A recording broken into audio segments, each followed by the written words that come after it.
बहुत दुखी हुआ। वह रोने लगा और सोचने लगा कि बुद्ध की सलाह क्या काम की थी।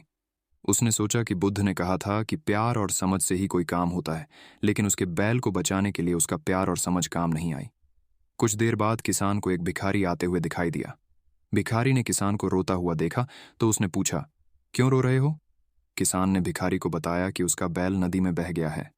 भिखारी ने किसान को कहा, तुम बुद्ध के शिष्य हो और तुम बुद्ध की सलाह पर भरोसा नहीं करते?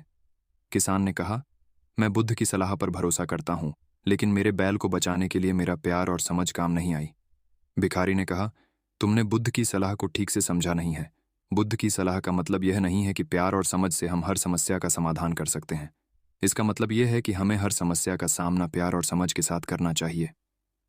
भिखारी की बात सुनकर किसान को समझ आ गया कि उसने बुद्ध की सलाह को ठीक से नहीं समझा था। उसने महसूस किया कि उसे अपने बैल के नुकसान को स्वीकार करना चाहिए और आगे बढ़ना चाहिए। किसान ने भिखारी को धन्यवाद दिया और अपने घर चला गया। उसने अपने बैल के नुकसान को स्वीकार कर लिया और आगे बढ़ गया। वह बुद्ध की सलाह पर दृढ़ विश्वास रखने लगा और उसने अपने जीवन में प्यार और समझ को अपना लिया। किसान बुद्ध की सलाह को ध्यान में रखते हुए अपनी जिंदगी जीने लगा। वह सभी के साथ प्यार और समझ से पेश आने लगा। वह किसी को भी दुख नहीं देता था और सभी की मदद करता था। एक दिन किसान अपने खेत में काम कर रहा था कि उसे एक चोर आते हुए दिखाई दिया। चोर किसान के खेत से अनाज चुराना चाहता था। किसान चोर को देखकर उसके पास गया और उससे पूछा, तुम मेरे खेत से अनाज क्यों चुराना चाहते हो? चोर ने कहा, मैं गरीब हूं और मेरे पास खाने के लिए कुछ नहीं है, इसलिए मैं तुम्हारे खेत से अनाज चुरा रहा हूं। किसान ने कहा, मैं तुम्हारी मदद करना चाहता हूं, लेकिन मैं तुम्हें अनाज चुराने नहीं दे सकता। यह मेरी मेहनत का फल है।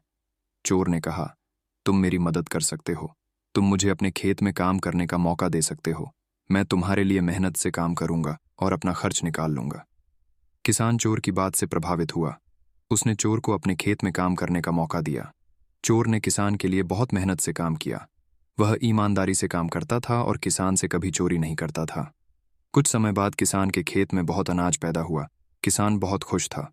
उसने चोर को उसके हिस्से का अनाज दिया। चोर को किसान की ईमानदारी और दयालुता देखकर बहुत पछतावा हुआ। उसने किसान से माफी मांगी और कहा कि वह अब कभी चोरी नहीं करेगा। किसान ने चोर को माफ कर दिया। उसने चोर को सलाह दी कि वह अपने जीवन में मेहनत करे और गलत कामों से दूर रहे। चोर ने किसान की सलाह को मान लिया और वह एक अच्छा इंसान बन गया। कहानी की शिक्षा। इस कहानी से हमें यह शिक्षा मिलती है कि हमें सभी के साथ प्यार और समझ से पेश आना चाहिए। हमें किसी को भी दुख नहीं देना चाहिए और सभी की मदद करनी चाहिए। हमें गलत काम करने के बजाय मेहनत करके अपना जीवन जीना चाहिए।